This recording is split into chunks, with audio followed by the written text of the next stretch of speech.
Thomas സാറേ, നമ്മുടെ മുഖ്യമന്ത്രി രക്ഷാപ്രവർത്തനം തുടരുന്നതിൻ്റെ ദൃശ്യങ്ങളാണ് ഏറ്റവും ഒടുവിൽ നമ്മളിപ്പോൾ മാധ്യമങ്ങളിൽ കണ്ടുകൊണ്ടിരിക്കുന്നത്. നിയമസഭയിൽ തൻ്റെ എല്ലാ രക്ഷാപ്രവർത്തനത്തെയും അദ്ദേഹം ന്യായീകരിക്കുകയാണ്.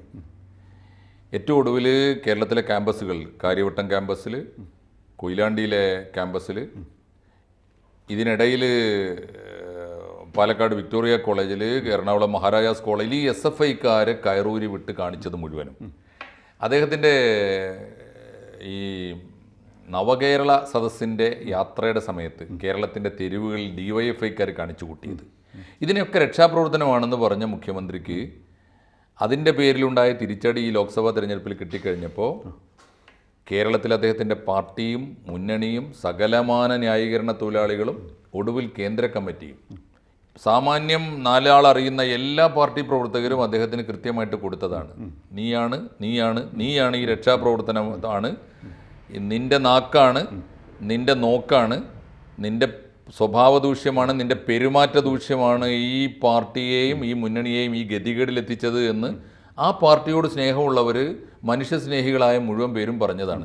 ഇപ്പോൾ ഇതാ നിയമസഭയിൽ വിളിച്ചു പറഞ്ഞുകൊണ്ടിരിക്കുന്നു, ഞാൻ എന്നും ഇങ്ങനെയാണ്, ഇന്നലെ ഇങ്ങനെയാണ്, ഇന്നും ഇങ്ങനെയാണ്, നാളെയും ഇങ്ങനെയായിരിക്കും, ഞാൻ ഇങ്ങനെയൊക്കെ തന്നെ പറഞ്ഞുകൊണ്ടിരിക്കും, ചെയ്തുകൊണ്ടിരിക്കും, ആരുണ്ടടാ എന്നോട് ചോദിക്കാൻ എന്നാണ്. ഇപ്പോൾ ഇന്നലെ വരെ അദ്ദേഹം കേരളത്തിലെ ജനങ്ങളോടും ഇന്ത്യൻ ജനാധിപത്യത്തോടുമാണെന്ന് വെല്ലുവിളിച്ചതെങ്കിൽ ഇന്ന് അദ്ദേഹം പരസ്യമായി തൻ്റെ സ്വന്തം പാർട്ടിയുടെ മുഴുവൻ പ്രവർത്തകരെയും, മുഴുവൻ നേതൃത്വത്തെയും, മുഴുവൻ സംഘടനാ സംവിധാനത്തെയും വെല്ലുവിളിച്ചുകൊണ്ട് കേരള നിയമസഭയിൽ ഇന്ന് ആരുണ്ടടാ എന്നെ തടയാനെന്ന് ചോദിക്കുന്നു. എങ്ങനെയാണ് സാർ ഈ മുഖ്യമന്ത്രിയുടെ ഏറ്റവും ഒടുവിലത്തെ ഈ ഹുങ്കാര പ്രകടനത്തെ അല്ലെങ്കിൽ അഹങ്കാര പ്രകടനത്തെ സാർ എങ്ങനെ നിരീക്ഷിക്കുന്നു? അതായത് കാരാട്ട്, യെച്ചൂരി, ഗോവിന്ദൻ, എല്ലാ നേതാക്കളും പിണറായി വിജയനെ കുറ്റം പറഞ്ഞിരിക്കുകയാണ് ഈ ഇലക്ഷൻ്റെ റിസൾട്ട് വന്നതിന് ശേഷം. ആരും അദ്ദേഹത്തെ സപ്പോർട്ട് ചെയ്യാൻ ഇല്ല. മുമ്പൊക്കെ ചിലപ്പോൾ യെച്ചൂരി എതിർത്ത് കഴിഞ്ഞാലും കാരാട്ട് സപ്പോർട്ടിന് വരുമായിരുന്നു. അങ്ങനെയൊക്കെയാണ് അതിൻ്റെ ഒരു ബാലൻസ് നിലനിന്നിരുന്നത്. ഇന്നിപ്പോൾ കാരാട്ടും തള്ളി പറഞ്ഞിട്ടുണ്ട്, യെച്ചൂരിയും തള്ളി പറഞ്ഞിട്ടുണ്ട്, ഗോവിന്ദനും തള്ളി പറഞ്ഞിട്ടുണ്ട്. പക്ഷേ അദ്ദേഹത്തിന് യാതൊരു കുലുക്കവും ഇല്ല. എല്ലാ ഘടകകക്ഷികളും പറഞ്ഞിട്ടുണ്ട്, CPI അങ്ങനെ പറഞ്ഞുകൊണ്ടേ ഇരിക്കുന്നുണ്ട്. അതെ. അപ്പോൾ അദ്ദേഹം ഇപ്പോൾ ഒരു പെർവേർട്ടഡായിട്ടാണ് പോണത്. തലേമ തെറിച്ച് അവിടെ നിന്ന് തെറിച്ചെന്ന് പറഞ്ഞ പോലെ യാതൊരു കൺട്രോളും ഇല്ലാതെയാണ് അദ്ദേഹം പോയിക്കൊണ്ടിരിക്കുന്നത്.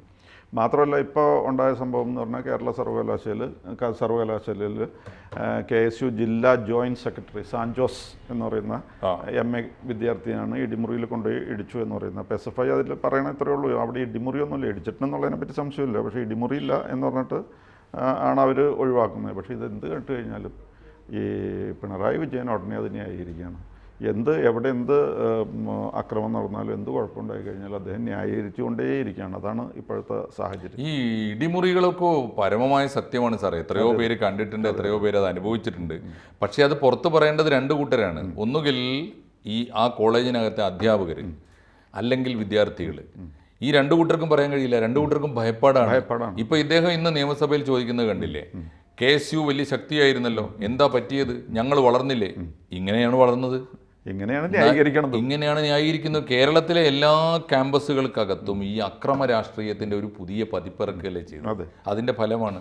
മാത്രമല്ല, ഈ SFI നന്നാകുമോ എന്നൊരു ചിന്ത പലരുടെയും മനസ്സിൽ ഇതൊക്കെ കാണുമ്പോൾ തോന്നും. എങ്ങനെയാണ് നന്നാവാനായിട്ട് രണ്ട് തരത്തിലാണ് നന്നാവാൻ ചാൻസ്. ഒന്നില്ലെങ്കിൽ അവരുടെ നേതാക്കന്മാർ പറഞ്ഞു കൊടുക്കണം. ഈ നേതാക്കന്മാർ കാണിക്കുന്നതും നേതാക്കന്മാർ പറയണതും കേട്ടാണ് SFI വളർന്നത്. നേതാക്കന്മാർ പറഞ്ഞു കൊടുക്കുന്നതാണ് ഇപ്പോൾ ഈ കണ്ടത്, നിങ്ങളാണ് ശരി. അതെ, അത് ചെടിച്ചട്ടി വെച്ച് മൃഗം തലയ്ക്ക് അടിച്ചു കഴിഞ്ഞിട്ട് രക്ഷാപ്രവർത്തനമാണ്. ചെടിച്ചട്ടി കൊണ്ടൊന്ന് ആലോചിച്ചു, ചെടിച്ചട്ടി കൊണ്ട് മനുഷ്യന്റെ തലയടിച്ച് പൊട്ടിക്കുമ്പോൾ ഇത് രക്ഷാപ്രവർത്തനം. അപ്പോൾ ഇവർ കാണിക്കുന്നത് ഇതൊക്കെയാണല്ലോ, ചെടിച്ചട്ടിക്ക് തലയ്ക്കടിക്കുക, അതേപോലെ 51 വെട്ടുക, ഈ വക പ്രവർത്തനങ്ങൾ. പിന്നെ ബോംബ് ഉണ്ടാക്കുക, ബോംബ് പൊട്ടിത്തെറിച്ച് കഴിഞ്ഞാൽ അവന് വേണ്ടി പ്രതിമ ഉണ്ടാക്കുക. ഈ ഒരു കൾച്ചറാണല്ലോ ഈ SFIക്കാർ കണ്ടുപിടിക്കുന്നത്. പിന്നെ ഒരു ഫ്യൂഡൽ ദുർവാശി ആലോചിച്ച് നോക്കൂ. ഞാൻ കണ്ടത് ഞാൻ പറഞ്ഞു, അതിന് ശേഷം എന്ത് നടന്നു എന്ന് എനിക്കറിയില്ല, എന്നോട് ചോദിക്കണ്ട. അത് മാത്രമല്ല, അത് എന്ത് മുഖ്യമന്ത്രിയാണ്, ഏത് ആഭ്യന്തര വകുപ്പാണ്? മാത്രമല്ല, ഇപ്പോൾ ഈ പാർട്ടി മാർക്സിസ്റ്റ് CPM അല്ലെങ്കിൽ SFI നന്നാവണമെന്ന് പിണറായി വിജയന് യാതൊരു താല്പര്യവും ഇല്ലാത്ത പോലെ തോന്നുന്നത്. ആരോ പറഞ്ഞിട്ടുണ്ടല്ലോ, ആഫ്റ്റർ മീ ദി ഡെല്യൂജ് എന്ന് പറയുമല്ലോ, എനിക്ക് ശേഷം പ്രളയം. ആ രീതിയിൽ അദ്ദേഹം പോയിക്കൊണ്ടിരിക്കുന്നത്. അദ്ദേഹത്തിൻ്റെ ഒന്നും ചേഞ്ച് ചെയ്യാൻ ഉദ്ദേശിക്കുന്നു. എനിക്ക് തോന്നുന്നത് ഇതിപ്പോൾ വളരെ വളരെ ഭീകരമായ ശക്തിയോടുകൂടി ഇതുവരെ പിണറായി കാണിച്ചു കൂട്ടിയ സകല അതിക്രമങ്ങളെയും അദ്ദേഹം അന്ധമായി ന്യായീകരിക്കുന്ന ഒരു അവസ്ഥ ഈ സോക്കോൾഡ് തിരുത്തലുകൾക്കൊക്കെ ശേഷവും ചെയ്തുകൊണ്ടിരിക്കുന്നു എന്ന് പറഞ്ഞ അർത്ഥം സാറ് പറഞ്ഞായിരിക്കും ഫലം. ഇത് തകർത്തേ ഞാൻ അടങ്ങൂ, ഇത് എനിക്ക് ശേഷം ഇനി ഈ പാർട്ടി വേണ്ട എന്നായിരിക്കും അദ്ദേഹത്തിൻ്റെ കാഴ്ചപ്പാട് അതാണെന്ന് തോന്നുന്നു. അത് മാത്രമല്ല എത്രയോ കോളേജുകളിലുള്ള പ്രിൻസിപ്പൽമാർ, ഇപ്പോൾ ഏതെങ്കിലും ഒരു കോളേജിൽ ഒരു പ്രിൻസിപ്പലിനെ തല്ലി നമുക്ക് ചിന്തിക്കാൻ വേണമെങ്കിൽ പ്രിൻസിപ്പൽ, അതൊരു പ്രധാനപ്പെട്ട കാര്യമാണ്. ഇപ്പോൾ ഇദ്ദേഹം ന്യായീകരിക്കുന്നത് SFIക്കാർ KSUക്കാരെ തല്ലിയതിൻ്റെ ന്യായമാണ്. അല്ലെങ്കിൽ ഈ തല്ലിയാലും ഞങ്ങൾ ജയിച്ചല്ലോ, ഞങ്ങൾ ക്യാമ്പസുകളൊക്കെ പിടിച്ചടക്കിയല്ലോ, SFI വളർന്നല്ലോ എന്നാണ് ഇദ്ദേഹം പറയുന്ന ന്യായം. SFI വളരുമ്പോൾ കേരളത്തിലെ വിദ്യാർത്ഥികളുടെ സംസ്കാരത്തിന് എന്ത് സംഭവിച്ചു? വിദ്യാർത്ഥികൾക്ക് എന്ത് പാഠമാണ്? സമ്മതിച്ചു, ഞങ്ങൾ ജയിക്കും. വേറെയുള്ളവന് ഇപ്പോൾ ഭയത്തിൻ്റെ ഒരു അന്തരീക്ഷം ഉണ്ടാക്കി കൊടുത്തു. അതുകൊണ്ട് അതുവഴി ഇവരെന്ത് കാണിച്ചാലും യൂണിവേഴ്സിറ്റിയിൽ വൈസ് ചാൻസലർമാരും മിണ്ടൂല, കോളേജുകൾ പ്രിൻസിപ്പൽമാരും മിണ്ടൂല, അധ്യാപകർക്ക് മിണ്ടൂല. മാത്രമല്ല പലപ്പോഴും ഇവരെ പേടിച്ചിട്ടാണെങ്കിലും അധ്യാപക യൂണിയനുകളും പ്രധാനപ്പെട്ട അധ്യാപകരും ഒക്കെ ഇവരെ പിന്തുണക്കുന്ന സാഹചര്യമുണ്ട്, ഇവരെ രക്ഷപ്പെടുന്ന സാഹചര്യമുണ്ട്. ഈ മിണ്ടാത്തവരൊന്നും നമുക്ക് കുറ്റം പറയാൻ പറ്റില്ല. കാരണം ഇവർ പ്രിൻസിപ്പൽമാരെയും വിദ്യാർത്ഥികളെയും വൈസ് ചാൻസലർമാരെയും മാത്രമല്ല അടിക്കുന്നത്, ഗവർണറേറ്റ് കാണിച്ചുകൊണ്ടിരുന്നത്. ശരിയാണ്, ഗവർണർ പ്രാണനിൽ പേടിയുണ്ട് ഇവരുടെയൊക്കെ പ്രശ്നം. അപ്പോൾ ആ സിദ്ധാർത്ഥനെ കൊന്നല്ലോ, അവിടെ അധ്യാപകർക്ക് സാക്ഷി പറയാൻ പേടി. എല്ലായിടത്തുള്ള പ്രശ്നം അതാണല്ലോ. മഹാരാജാസിൽ പ്രിൻസിപ്പൽ ഇപ്പോൾ ആലോചിച്ച് നോക്കൂ, ഒന്നെടുത്ത് നോക്കൂ, ആ ഉദാഹരണങ്ങളും നോക്കൂ. എത്ര സ്ഥലത്താ കൊയിലാണ്ടിയിൽ ഗുരുദേവ കോളേജ്, അതാണ് ലേറ്റസ്റ്റ് സംഭവം. അതെ, ഡോക്ടർ സുനിൽ ഭാസ്കറിനെ ആക്രമിച്ചു. പ്രിൻസിപ്പലിനെ നേരിട്ട് ചെന്ന് നഗ്നമായിട്ട് നമ്മളിങ്ങനെ കാണുകയല്ലേ. എന്നിട്ട് ഇവര് ഉടനെ പോയിട്ട് ഹോസ്പിറ്റലിൽ അഡ്മിറ്റ് ചെയ്യും, പ്രിൻസിപ്പൽ അവരെ അടിച്ചെന്ന് പറയും. അത് കൗണ്ടർ കേസ്. പക്ഷെ ഇവർ ഒരു കാര്യം മനസ്സിലാക്കാത്തത്, ഇവരെത്ര നുണ പറഞ്ഞാലും എത്ര ന്യായീകരണ തൊഴിലാളികളെ വെച്ച് ചർച്ച നടത്തിച്ചാലും പ്രശ്നം എന്താണെന്ന് വെച്ച് കഴിഞ്ഞാൽ ഇപ്പോൾ ഈ സോഷ്യൽ മീഡിയയും വിഷ്വൽ മീഡിയയും ഉള്ളതുകൊണ്ട് ഇതൊക്കെ നേരിട്ട് സത്യത്തിൽ അതാണ് പിണറായിയെ ഈ തെരഞ്ഞെടുപ്പിൽ കൃത്യമായി ടാർഗറ്റ് ചെയ്യാൻ സാധിച്ചത്, അല്ലെങ്കിൽ എക്സ്പോസ്ഡ് ആക്കിയത് സോഷ്യൽ മീഡിയയാണ്. അപ്പോൾ അതേപോലെ വേറെ ഒരു ഡോക്ടർ TN സരസു എന്ന് പറഞ്ഞുകൊണ്ട് പാലക്കാട് വിക്ടോറിയ കോളേജ് അവരവിടെ കാൻഡിഡേറ്റ് ആയിരുന്നു കേട്ടോ. ആലത്തൂർ മണ്ഡലത്തിൽ വമ്പിച്ച വോട്ട് പിടിച്ചു, അവർക്ക് വലിയ ജനപ്രീതി കൂടി, 1,00,000 വോട്ട് കൂടിയിട്ടുണ്ട് കഴിഞ്ഞ. മാത്രമല്ല അവരുടെ വോട്ട് കൊണ്ടാണ് അവർ സത്യത്തിൽ കോൺഗ്രസിന്റെ കുറച്ച് വോട്ട് നിർണായകമായി ഗണ്യമായ വോട്ട് പിടിച്ചതുകൊണ്ടാണ് രാധാകൃഷ്ണൻ അവിടെ രക്ഷപ്പെട്ടു പോയത്. യഥാർത്ഥത്തിൽ രാധാകൃഷ്ണന്റെ ജയത്തിന് പോലും ഈ സരസ്വ ടീച്ചറോട് കടപ്പെട്ടിരിക്കുന്നു. അത് ഒരേ ഒരു സീറ്റിൽ. മാത്രമല്ല ഈ TN സരസു എന്ന് പറയുന്ന ടീച്ചർ 26 വർഷം പ്രിൻസിപ്പലായിരുന്ന ആളാണ്. അവർ റിട്ടയർ ചെയ്യുന്ന സമയത്ത് ശവകുടീരം പണിതു. അത് കഴിഞ്ഞിട്ടും ഇവർ നന്നാകില്ല എന്ന് പറയണതിൻ്റെ കാരണം എന്താണെന്ന് വെച്ച് കഴിഞ്ഞാൽ ഇവർക്ക് SFIക്ക് നന്നാവാനൊരു അവസരം കൊടുക്കണ്ടേ. അത് ഈ സംഭവം ഉണ്ടായതിനു ശേഷം MA ബേബി പറഞ്ഞത് അതൊരു ആർട്ട് ഇൻസ്റ്റലേഷൻ ആണെന്നാണ്. ഈ ശവകുടീരം പണിതത്. പിന്നെ എങ്ങനെ അവർ SFIക്കാരെന്ന് അതാണ് നേതാക്കന്മാർ. സാറ് പറഞ്ഞല്ലോ, നേതാക്കന്മാരാണല്ലോ ഇപ്പോൾ നന്നാക്കേണ്ടത്. നേതാക്കന്മാരുടെ പ്രതികരണമാണത്. മഹാരാജാസിൽ എന്താ ഉണ്ടായത്? മഹാരാജാസിൽ എത്ര പ്രിൻസിപ്പൽമാരെ ആക്രമിച്ചിട്ടുണ്ട്. ഒരു പ്രാവശ്യം ചെയർ കസേര എടുത്ത് കത്തിച്ചു, പിന്നെ ഒരു പ്രാവശ്യം എന്താ ക്രൂഡ് ഓയിലോ എന്തോ ഒഴിച്ചു, കരിയോയിൽ ഒഴിച്ചു. ഇങ്ങനത്തെ എന്തെല്ലാം പണികളാണ്. അതേസമയം ഈ അഭിമന്യുവിനെ കൊന്നല്ലോ. അതേ മഹാരാജാസ്. ഇത്രയും പ്രിൻസിപ്പൽമാരെ തല്ലുന്നതിൽ ഒരു PhD എടുത്തു കഴിഞ്ഞാൽ SFIക്കാർ. എന്നാൽ ഈ അഭിമന്യുവിനെ തല്ലിയവരെ ഒരു മണലിൻ്റെ തരി എടുത്ത് അവരുടെ മേത്തിടല്ലോ ഇട്ടില്ല. ഈ അറബിക്കടലിൽ നിറച്ച് മണലല്ലേ, അവിടെ പോയിട്ട് ഒരു മണലെടുക്കാന്നുള്ളത് വൈരാഗ്യം തീർക്കാൻ ഒരു മണലിൻ്റെ തരി എറിയല്ല. അത് അവർ ചെയ്തിട്ടില്ല. മാത്രമല്ല അതിൽ പ്രതികളെ ഇപ്പോഴും പിടിച്ചിട്ടുമില്ല. മാത്രമല്ല അവർ ഈ അഭിമന്യു മരിച്ചപ്പോൾ ചെയ്ത് എന്താ, അവരുടെ 4ാമത്തെ ആയുധം എടുത്തു. അതായത് 3 ആയുധങ്ങൾ ഓൾറെഡി ഉണ്ടല്ലോ, അരിവാള്, ചുറ്റിക, നക്ഷത്രം.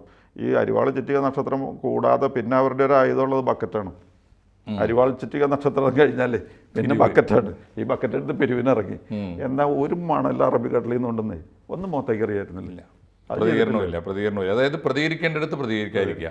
ഈ അധ്യാപകരുടെ മുഖത്ത് വെറും സർക്കാർ ഉദ്യോഗസ്ഥന്മാർ മാത്രമായ, അതും അവരുടെ ഗവൺമെൻറ് ഇപ്പോൾ ഇടതുപക്ഷ ഗവൺമെൻറ് ഭരിക്കുമ്പോൾ SFIയെ കയറൂരി വിടുമ്പോൾ അവർക്കെതിരായി സാക്ഷി പറയാൻ പോലും ഭയപ്പെടുന്ന അധ്യാപക യൂണിയൻ, പ്രിൻസിപ്പൽമാർ അതിന് ഇരകളായിക്കൊണ്ടിരിക്കുക. ഇതിൽ ഒരു കാര്യം കൂടി ഉണ്ട് സാർ. ഇതിനകത്ത് മനുഷ്യൻ ഭീതി കൊണ്ട് മനുഷ്യനല്ലാതായിത്തീരുന്നു. അധ്യാപകർ ഭീതി കൊണ്ട് അധ്യാപകരല്ലാതായിത്തീരുക. വിദ്യാർത്ഥികൾക്ക് പ്രതികരിക്കണം തോന്നിയാൽ മരണഭയം കൊണ്ട് മിണ്ടാൻ പറ്റാതിരിക്കുക, സാക്ഷി പറയാൻ ആളില്ലാതിരിക്കുക, ക്രിമിനൽ കുറ്റങ്ങൾ കണ്ടുകൊണ്ടിരിക്കുക, കൺമുമ്പിൽ വെച്ച് വലിയ വിചാരണ, മണിക്കൂറുകൾ, ദിവസങ്ങളോളം നീണ്ട വിചാരണയ്ക്ക് വിധേയമായിട്ട് നിവൃത്തികേടുകൊണ്ട് മാനം കെട്ട് കുട്ടികൾ പോയി ആത്മഹത്യ ചെയ്യുക. ഈ ഒരു അവസ്ഥയൊക്കെ വരുമ്പോൾ ഓർക്കേണ്ട ഒരു കാര്യം, ഈ വിദ്യാർത്ഥിത്വം എന്ന് പറയുന്നൊരു ക്വാളിറ്റിയാണല്ലോ, സ്റ്റുഡൻഷിപ്പ് എന്ന് പറയുന്നൊരു സാധനം ഉണ്ടല്ലോ. അങ്ങനെ ഒന്ന് ഈ SFIക്കാരിൽ നിന്ന് കേരളം പഠിക്കുമോ? അവരെന്ത് സംസ്കാരമാണ് ഇപ്പം ഈ ഇടിമുറി, ഗുണ്ടായിസം, അധ്യാപകരെ തല്ലൽ, പ്രിൻസിപ്പലിനെ തല്ലൽ, ഈ ഗുണ്ടായിസം എന്ന് പറയുന്ന ഒരു കൾച്ചർ, സ്റ്റുഡൻഷിപ്പ്, യഥാർത്ഥ സ്റ്റുഡൻഷിപ്പുമായിട്ട് യാതൊരു ബന്ധവുമില്ലാത്ത ഒരു കൾച്ചർ. സ്റ്റുഡൻഷിപ്പ് എന്ന് പറഞ്ഞാൽ ഒന്ന് നമുക്ക് വേണ്ടത് ഡിസിപ്ലിനാണ്, രണ്ട് നമ്മൾ സഹോദര്യമാണ്, മനുഷ്യസ്നേഹമാണ് നമ്മൾ പഠിക്കുന്നൊരു രണ്ടാമത്തെ കാര്യം. മൂന്നാമത്തെ കാര്യം ഏറ്റവും പുതിയ കാര്യങ്ങളെ പഠിച്ച് അപ്ഡേറ്റ് ചെയ്യുകയാണ്.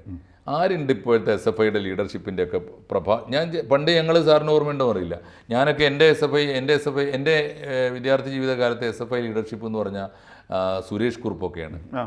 സുരേഷ് കുറുപ്പ്, ആ ലീഡർഷിപ്പ് ഉണ്ടല്ലോ, ആ ലീഡർഷിപ്പിൻ്റെ സുരേഷ് കുറുപ്പൊക്കെ വന്ന് ഞങ്ങളുടെയൊക്കെ ക്യാമ്പസിൽ വന്ന് പ്രസംഗിക്കുമ്പോൾ പാർട്ടി നോക്കിയിട്ടൊന്നുമല്ല, നമ്മൾ ചെന്ന് നിന്ന് കേട്ടുകൊടുക്കും. അവർ പറയുന്നതിൽ കൃത്യമായ പൊളിറ്റിക്സ് ഉണ്ടാവും, ആഗോള രാഷ്ട്രീയം ഉണ്ടാവും, ദേശീയ രാഷ്ട്രീയം എല്ലാം ഉണ്ടാവും. ഇന്നിപ്പോൾ മനുഷ്യന് കേൾക്കാൻ കൊള്ളാവുന്നൊരു പ്രസംഗം നടത്താവുന്ന ഒരു SFI നേതാവ്, ആർഷോ ആണ് വലിയ നേതാവ്. വായ തുറന്നാൽ ഓടൂലേ മനുഷ്യൻ. അപ്പോൾ ഒന്ന്, ഇവർക്ക് ഏറ്റവും പുതിയ അപ്ഡേഷൻ, വിവരം, ജ്ഞാനം എന്ന് പറയുന്ന ഒരു സംഗതി അത് ലെവലേശമില്ല. രണ്ട്, ഡിസിപ്ലിൻ എന്ന് പറയുന്നൊരു സാധനം, മാതൃകാ ജീവിതവും സംസ്കാരവും പെരുമാറ്റവും അത് കണ്ടാനുള്ള ആളുകൾ. പണ്ട് ക്യാമ്പസിൽ നമ്മളിപ്പോൾ ഒരു കോളേജ് ഇലക്ഷനിൽ എങ്ങനെ വോട്ട് ചെയ്യുക? ഒന്ന് കാണാൻ ഫെയർ ആണെങ്കിൽ വോട്ട് കിട്ടും, നന്നായി പെരുമാറുന്നവന് വോട്ട് കിട്ടും, നന്നായി ഡ്രസ്സ് ചെയ്യുന്നവന് വോട്ട് കിട്ടും, നന്നായി പാട്ട് പാടുന്നവന് വോട്ട് കിട്ടും, നന്നായി പ്രസംഗിക്കുന്നവന് വോട്ട് കിട്ടും. ഇത് ഏതെങ്കിലും ഒരു മാനദണ്ഡം വെച്ച് ഇന്നത്തെ SFIക്കാരന് വോട്ട് കിട്ടും. അതിന് പകരം അവൻ്റെ കയ്യിൽ സാറ് പറഞ്ഞ അവസാനത്തെ ആയുധമാണ് ബോംബ്, കത്തി, വാള്, ഇടിമുറി, അത് കാട്ടി പേടിപ്പിക്കുക. എത്രയോ പേരെ എനിക്ക് പല KSU നേതാക്കന്മാരും പലപ്പോഴും പറയുന്നത് ഞാൻ കേട്ടിട്ടുണ്ട്.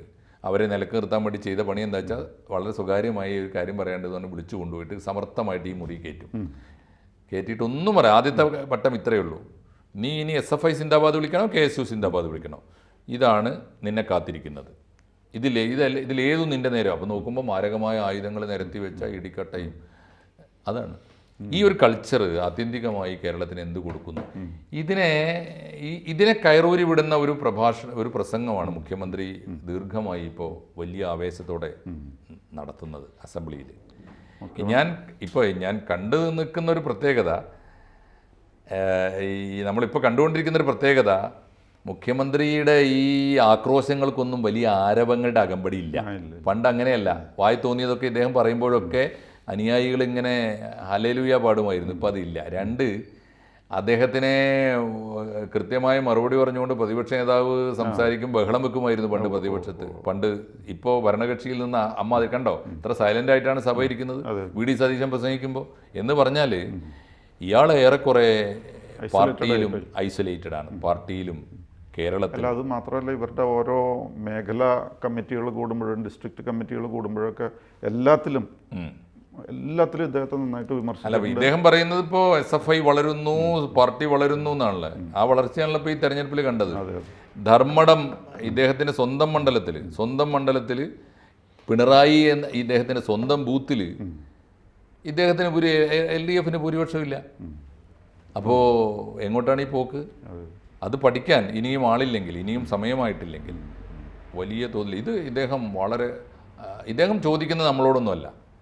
ഇപ്പോൾ ഈ പുതിയ ചോദ്യം, നിയമസഭയിൽ ഇദ്ദേഹം ആക്രോശിക്കുന്ന മറ്റാർക്കും നേരെയല്ല. ജീവൻ കൊടുത്ത്, ജീവിതം കൊടുത്ത് കമ്മ്യൂണിസ്റ്റ് പാർട്ടി പടുത്തുണ്ടാക്കിയ വലിയ മനുഷ്യസ്നേഹികളോടാണ് ഈ ചോദ്യം. പോടാ, എന്നെ ചോദിക്കാൻ നീ ആരാണ്? ആ ചോദ്യം കേൾക്കേണ്ടവർ കേൾക്കട്ടെ. ഇദ്ദേഹത്തെ ഇനിയും ഇങ്ങനെ കയറൂരി വിട്ടാൽ, SFIക്കാരെ കയറൂരി വിട്ടത് നമ്മുടെ ക്യാമ്പസുകളെയാണ് തകർത്തതെങ്കിൽ, പിണറായി വിജയനെ ഇങ്ങനെ കയറൂരി വിട്ടാൽ ഇനി കേരളം സർവനാശത്തിലേക്ക് നീങ്ങും എന്ന സന്ദേശം എത്തേണ്ടടുത്ത് എത്തട്ടെ.